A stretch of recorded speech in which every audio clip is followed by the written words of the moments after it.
Hello students, welcome to career launcher. आज अपना जो टॉपिक है वो है मेज़रमेंट ऑफ मास, मतलब हम लोग मास को कैसे मेज़र करते हैं इसके बारे में आप आज का ये वीडियो रहने वाला है। तो आपको सिंपल सी एक चीज़ पता है कि किस तरह से हम दुकान से कुछ चीज़ें खरीद के लाते हैं और उस तरह के कुछ तराजू, मतलब जिन्हें हम कॉमन बैलेंस भी बोलते हैं, ये अपने को नज़र आते हैं यहाँ पर। और भी कुछ आपने इस तरह के तराजू देखे होंगे। इससे हमने कभी हो सकता है कि सुनार के दुकान में देखे होंगे, तो यहाँ पर सोना रख कर इसे मेज़र किया जाता है, यहाँ पर उसका कितना वज़न है वो दिख जाता है। कभी आपने बहुत पहले ऐसा भी सुने होंगे कि इस तरह के भी कुछ तराजू रहते थे, मतलब जिनमें कांटा रहता था, लेकिन ये मैकेनिकल टाइप के होंगे, मतलब इसके अंदर में जो भी लिंकेज वगैरह थे, जैसे घड़ी का मैकेनिज़्म होता है उसके अंदर, इसके अंदर में भी वैसा ही था। ये भी कुछ इसी तरह का है जिसमें कुछ डिजिटल पैनल वगैरह भी जॉइन किया रहता है। मतलब आपको ये एक बात तो सिंपल होगी कि मतलब हम लोग जो भी मास लेते हैं, मतलब कुछ भी चीज़ें खरीदते हैं, तो उसका जो मेज़रमेंट होता है वो मेज़रमेंट करते हैं हम, तो उसके लिए कुछ ना कुछ इस तरह के इंस्ट्रूमेंट्स होते हैं। ये एक इम्पॉर्टेंट इंस्ट्रूमेंट है जो डायग्रामेटिकली आपको यहाँ पर दिया गया है, इसको हम पढ़ने वाले हैं और ये बहुत इम्पॉर्टेंट टॉपिक रहने वाला है आज का। बच्चों, आप देख पा रहे हैं कि मतलब आजकल छोटे बच्चों को भी उनका वज़न किया जाता है। अब बहुत पहले की बात ऐसी थी कि जो नया बच्चा जन्मता था उसका जो वज़न था वो पाउंड्स में किया जाता था, मतलब ऐसा पूछा जाता था कि कितने पाउंड का बच्चा है, एक्सेट्रा एक्सेट्रा। लेकिन आज के केस में वैसा नहीं है, क्योंकि पाउंड बहुत पुराना सिस्टम हो गया। आज के केस में ऐसा है कि मतलब बच्चा अगर नया जन्म लेता है बच्चा, तो फिर वो कितने किलो का है ऐसा पूछा जाता है। जैसे हम मार्केट में जाते हैं, सब्जी भाजी खरीदते 1 किलो 2 किलो, वैसी सेम बात है बच्चों कि आज के केस में ऐसा पूछा जाता है कि बच्चा कितने किलो का है। और जनरली कैसे 2 से 2.5 किलो का बच्चा जो होता है बहुत हेल्दी बच्चा करके कंसिडर किया जाता है। तो ये जो मास जो मेज़र करते हैं ये आज का ही नहीं है, बहुत पुराना सिस्टम है। और पुराने ज़माने में इसके साथ में कैसे डील करते थे, तो हम बात करेंगे अभी 1889 की। अब 1889 में क्या था, आज जैसे हम मार्केट में देखते हैं कि मतलब लोहे का बट्टा होता है, तराजू में एक साइड में रख देते, दूसरी साइड में सब्जी भाजी मंडाते, उस तरह से मेज़र करते। लेकिन बहुत पुराने ज़माने में क्या सिस्टम होता था, तो 1889 में जो किलोग्राम करके कंसिडर किया जाता था वो लोहे का टुकड़ा नहीं रहता था, वो किसका रहता था, mass of peace of platinum iridium. ये प्लैटिनम इरिडियम अलॉय जो है, ये मटेरियल है, इसका वो मास रहता था। जैसे आजकल हम लोहे का देखते हैं, वैसे उस समय में वो प्लैटिनम इरिडियम का यूज़ करते थे। ये स्टार्टिंग थी कि मास मेज़र करने की चीज़ों की जो स्टार्टिंग ये अवेलेबल थी। अब ये जो प्लैटिनम था, मतलब बहुत पहले की ऐसी बात थी कि ये जो प्लैटिनम इरिडियम था ये बहुत डेलिकेट था, तो इसको रखा जाता था स्पेशल ग्लास केस में। डेलिकेट मतलब इट मीन्स कि मतलब इसके ऊपर में एटमॉस्फेयर की बहुत जल्दी रिएक्शन हो जाती थी, ये डस्ट को एब्सॉर्ब कर लेता था, इसलिए इसको एक स्पेशल ग्लास चैम्बर में रखा जाता था। और इसको यूज़ किया जाता था स्टार्टिंग में international bureau of weight and measures in France, इसे फ्रांस में यूज़ करते थे उस समय में। लेकिन ये जो प्लैटिनम इरिडियम था, it was seen to pick up micro particles, ये माइक्रो पार्टिकल्स को एब्सॉर्ब कर लेता था। तो अब देखो कि अगर कोई चीज़ अगर बाकी पार्टिकल्स को एब्सॉर्ब करेंगी तो क्या उसका वेट उतना ही रहने वाला है, वेट तो बढ़ेगा। तो यही चीज़ इसके साथ में होगी, यही प्रॉब्लम इसके साथ में राइज हो गया and found to be affected by atmosphere. और एक चीज़ ऐसी भी देखने के लिए मिली कि ये जो प्लैटिनम इरिडियम था इसके ऊपर में एटमॉस्फेयर की कुछ ना कुछ रिएक्शन होती थी, इसीलिए बाद में इसको यूज़ करना बंद कर दिया है। और रिसेंटली ऐसी बात है कि मास के केस में एक नई डेफिनेशन 20 मई 2019 को कर ली गई। हर बार कुछ ना कुछ नए डेफिनेशंस होते हैं, तो मास के केस में भी 2019 में 20 मई को एक नई डेफिनेशन तैयार कर ली गई। और वो भी कौन से टर्म में, इन टर्म्स ऑफ इलेक्ट्रिक करंट। मतलब मास तो हम मेज़र करेंगे लेकिन इन terms of electric current measure करेंगे। तो वो कैसे करेंगे वो हम देख लेते हैं। तो किलोग्राम जो था, जो mass described in terms of the amount of current. अब 20 मई 2019 को क्या कर लिया गया है कि मास को हमें मेज़र करना पड़ेगा, लेकिन वो भी कौन से टर्म्स में, अमाउंट ऑफ करंट के टर्म्स में। अब अमाउंट ऑफ करंट कैसे पास होगा उस केस में हम उससे रिलेटेड हम मास का मेज़रमेंट देखेंगे। अब बात ऐसी है बच्चों कि आपने कभी ना कभी इलेक्ट्रोमैग्नेट देखे होंगे।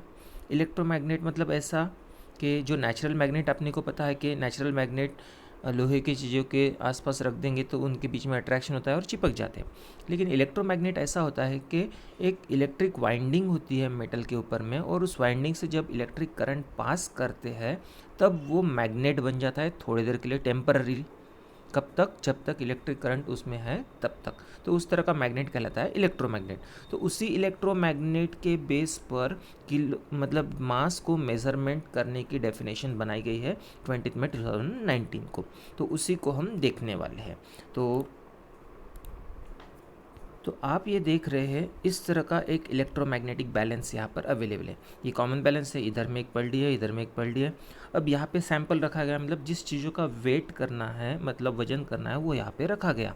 अब दूसरे साइड में क्या किया गया, यहाँ पर कुछ लोहे का टुकड़ा नहीं है, या फिर पहले जैसा प्लैटिनम इरिडियम का भी कुछ मास यहाँ पे रखा गया नहीं है। तो फिर यहाँ पर क्या रखा गया है, यहाँ पर फोर्स लगाया जाता है। और किसके हेल्प से फोर्स लगाया जाता है? इलेक्ट्रोमैग्नेट के हेल्प से। देखो यहाँ पर लिखा है balancing by applying electromagnetic force instead of placing weight. यहाँ पर हम कुछ भी वेट रखने की जगह क्या करेंगे, इलेक्ट्रोमैग्नेटिक फोर्स इसके ऊपर में लगा देंगे। मतलब सोच लेते हैं कि यहाँ पर क्या है, एक इलेक्ट्रोमैग्नेट है, इसमें करंट पास कर देंगे तो ये मैग्नेट बन जाएगा। ये मैग्नेट बन जाएगा तो हो सकता है इसको वो अपने ओर में अट्रैक्ट करेगा या फिर रिपेल करेगा। ये नीचे लगाए या फिर ऊपर लगाए, उसके हिसाब से ये सिस्टम रहेगा। तो क्या करेंगे, यहाँ पर इलेक्ट्रोमैग्नेट लगाकर इसके ऊपर में फोर्स अप्लाई करने वाले हैं। अब इसके ऊपर में जब फोर्स अप्लाई करेंगे तब यहाँ पर वेट रखे जैसा हो गया। जब यहाँ पर फोर्स अप्लाई करेंगे मतलब क्या होगा, एक तरह का वेट यहाँ पर जो दिखेगा नहीं, लेकिन यहाँ पर वेट एक तैयार हो जाएगा और उसके हेल्प से हम इस सैंपल का मास मेज़र करेंगे। तो हाँ, यही टेक्निक है जो नए डेफिनेशन में, मतलब how to measure the mass, इसके डेफिनेशन में ये जो इलेक्ट्रोमैग्नेट का कंसेप्ट लिया गया है। तो इसे पढ़ लेते बच्चों, ध्यान दो। 10 kilogram mass described in terms of amount of current. इस तरह से हमने क्या कर दिए, केजी को अमाउंट ऑफ करंट में हम कंसिडर कर रहे हैं। Which has to pass through an electromagnet, और करंट को हम कहाँ से पास करेंगे, इलेक्ट्रोमैग्नेट से। सो दैट इसकी वजह से क्या होगा, it can pull down one side of extremely sensitive balance. वो क्या करेगा, जब ये जो तराजू हमने देखे हैं उसके दूसरे साइड को क्या करेगा, नीचे झुका देगा, जिसकी वजह से क्या हो जाएगा, जो अदर साइड होगी वो क्या हो जाएंगी, बैलेंस हो जाएंगी। और अदर साइड पे क्या रखा रहेगा, कुछ तो भी चीज़ें रखा रहेगा, और वो जो भी चीज़ें रखे रहेंगे वो उनको स्टार्टिंग में स्टैंडर्ड केजी मास में कंसिडर कर लिया जाएगा। अब ये स्टैंडर्ड केजी मास क्या रहेगा, तो स्टैंडर्ड केजी मास मतलब होता है 1 litre pure water, 1 litre pure water का जो मास होता है उसे 1 केजी स्टैंडर्ड मास कंसिडर किया जाता है। तो स्टार्टिंग में नए नए सिस्टम्स जब तैयार होते हैं तो बहुत सारे कंपेरिजन्स चलते हैं। तो पलड़े के एक साइड में अगर हम इलेक्ट्रोमैग्नेटिक फोर्स लगाते हैं तो पलड़े की दूसरे साइड में चीज़ें भी रखना पड़ेगा, और जो भी चीज़ें रखेंगे उसका कुछ ना कुछ तो मास रहेगा, केजी वगैरह में रहेगा। तो स्टार्टिंग में हम इसको मतलब बहुत ही एक्यूरेटली मेज़र करने के लिए हम जो भी मास हम मेज़र करेंगे, मतलब रखेंगे दूसरे साइड में, वो जो रखेंगे वो कौन से केस में रखेंगे, स्टैंडर्ड केजी मास के कंसेप्ट में रखेंगे। मतलब ऐसा नहीं कि कितना भी मास रख दिए। मतलब बात ऐसी है कि हमने पलड़े के एक साइड में 1 केजी रखे और इलेक्ट्रोमैग्नेटिक फोर्स अप्लाई करेंगे 1 केजी का ही, तो वो बैलेंस होना चाहिए, इस तरह से होना चाहिए। मतलब हम जो दूसरे साइड में पलड़े में मास यूज़ करेंगे उसका यूनिट हमें ऑलरेडी पता रहेगा कि मतलब वो 1 केजी का है करके, और स्टार्टिंग में उसको बहुत एक्यूरेटली प्रिसाइसली मेज़र कर लिया जाएगा, और उसको mass of 1 litre of pure water यानी 1 स्टैंडर्ड केजी ऑफ मास होता है। ये अगर थोड़ा सा कन्फ्यूजन लग रहा होगा तो आप बस इतना सोचिए कि पलड़े के एक साइड में मास रखा गया है और दूसरे साइड में इलेक्ट्रोमैग्नेटिक फोर्स अप्लाई कर लिया गया है, जिसके कारण में वो बैलेंस हो जाएगा। तो यही कंसेप्ट से हम क्या करेंगे, मास मेज़र करेंगे, और इसमें हम यूज़ कर रहे हैं अमाउंट ऑफ इलेक्ट्रिक करंट, जो कि इलेक्ट्रोमैग्नेट को हेल्प करता है। छोटी चीज़ों के बारे में अगर हम बात करते हैं जैसे एटम्स और मॉलिक्यूल्स के, तो for the measurement of the mass of the atoms and molecule KG is inconvenient unit. अब देखो बहुत छोटी चीज़ें, एटम और मॉलिक्यूल क्या है, बहुत ही छोटी चीज़ें हैं, तो हम इसे केजी से मेज़र नहीं कर सकते, इसलिए इनकन्वीनियंट यूनिट हो गया, मतलब बिना काम का यूनिट हो गया, क्योंकि केजी तो हम बड़ी चीज़ें मेज़र करने के लिए यूज़ कर रहे हैं। तो फिर ये जो छोटी चीज़ें हैं जिनको हम देख भी नहीं पाते हैं या फिर बहुत ही छोटे हैं, तो इनके लिए केजी वाला यूनिट तो चलेगा ही नहीं। तो फिर उसके लिए कौन सा यूनिट तैयार कर लिया गया है, तो उसके लिए एक नया यूनिट है एटॉमिक मास यूनिट। और एक एटॉमिक मास यूनिट मतलब होता है 1.66 इंटू 10⁻⁻27 केजी होता है।